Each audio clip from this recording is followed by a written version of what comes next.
శ్రీమాత్రే నమః. మనం ఎంతగానో ఎదురు చూస్తున్న రాఖీ పండుగ అయితే రానే వచ్చేసింది. అక్కా చెల్లెళ్లతో అన్నా తమ్ముల అనుబంధానికి, రక్షణ భావానికి ప్రతిరూపమైన శ్రావణ పౌర్ణమి. దాన్నే మనం రక్షాబంధనం లేక రాఖీ పౌర్ణమిగా జరుపుకుంటాము. ఈ 2026 సంవత్సరంలో రాఖీ పౌర్ణమి ఏ తేదీ రోజున వచ్చింది? అలాగే రాఖీ కట్టడానికి ఉండవలసిన సరైన శుభముహూర్తం ఏంటి? భద్రకాల దోషం అంటే ఏంటి? అది ఈ సమయంలో ఈ సంవత్సరం ఉందా లేదా?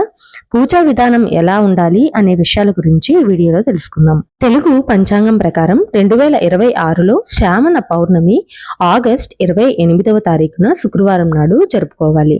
పౌర్ణమి తిథి వివరాలను చూస్తే కనుక పౌర్ణమి తిథి ప్రారంభం ఆగస్ట్ 27వ తారీఖున 2026 గురువారం ఉదయం 9:08 నుండి పౌర్ణమి తిథి ముగింపు ఆగస్ట్ 28వ తారీఖున 2026 శుక్రవారం ఉదయం 9:48 వరకు ఉంది.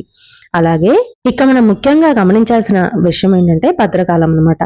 ఆగస్ట్ 27న ఉదయమే పౌర్ణమి తిథి ప్రారంభమైనప్పటికీ ఆ రోజంతా భద్రకాలం ఉండడం వల్ల ఆగస్ట్ 27న రాఖీ కట్టకూడదు. ఆగస్ట్ 28 శుక్రవారం ఉదయాన్నే భద్రకాలం ముగుస్తుంది. సూర్యోదయ తిథి ప్రకారం ఆగస్ట్ 28వ తారీఖున రాఖీ పౌర్ణమి జరుపుకోవటానికి శాస్త్ర సమ్మతం. రాఖీ కట్టడానికి శుభముహూర్తాన్ని పరిశీలిద్దాం. ఆగస్ట్ 28 శుక్రవారం ఉదయం 6 గంటల నుండి ఉదయం 9:48 వరకు రాఖీ కట్టడానికి అత్యంత ప్రశస్తమైన సమయము. ఈ సమయం దాటిన తర్వాత పౌర్ణమి తిథి ముగుస్తుంది కాబట్టి ఉదయం 9:48 లోపే రాఖీ కట్టుకోవడం శ్రేయస్కరం. ఇక రాఖీ పౌర్ణమి రోజున అనుసరించాల్సిన పవిత్ర పూజా విధానాన్ని గురించి చూద్దాము.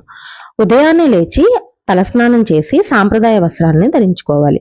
అలాగే ఒక పల్లెంలో కుంకుమ, పసుపు, అక్షంతలు, దీపం, రాఖీ మరియు తీపి పదార్థాలను సిద్ధం చేసుకోవాలి.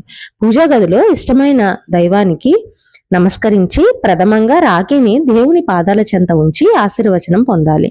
కొంతమంది శ్రీకృష్ణుడికి కూడా రాఖీ కడతారు. అలాంటి వారు కూడా కృష్ణుడిని పూజించి రాఖీ ముందుగా తమ ఇష్ట దైవానికి సమర్పించాలి. సోదరుణ్ణి తూర్పు లేదా ఉత్తర దిశ వైపుగా ముఖం ఉంచేటట్టుగా చూసి కూర్చోబెట్టి తలపై చిన్న రుమాలుని ఉంచాలి. ఆ సాంప్రదాయం లేని వారు మామూలుగానే నుదుట కుంకం తిలకం దిద్ది కుడి చేతి మణికట్టుకు రాఖీ కట్టాలి. ఆ తర్వాత హారతి ఇచ్చి నోరు తీపి చేయాలి. సోదరుడు తన సోదరి ఆశీర్వాదం తీసుకుని ఆత్మరక్షణ బాధ్యతతో పాటు కానుకలు అందజేస్తారు. రాఖీ కట్టే సమయంలో ఈ కింది పౌరాణిక మంత్రాన్ని పఠించడం వల్ల సోదరునికి సర్వ ఆపదలు తొలగిపోతాయి. ఏన బద్ధో బలిరాజ దానవేంద్రో మహాబలః తేన త్వామభి బద్నామి రక్షే మాచల మాచల.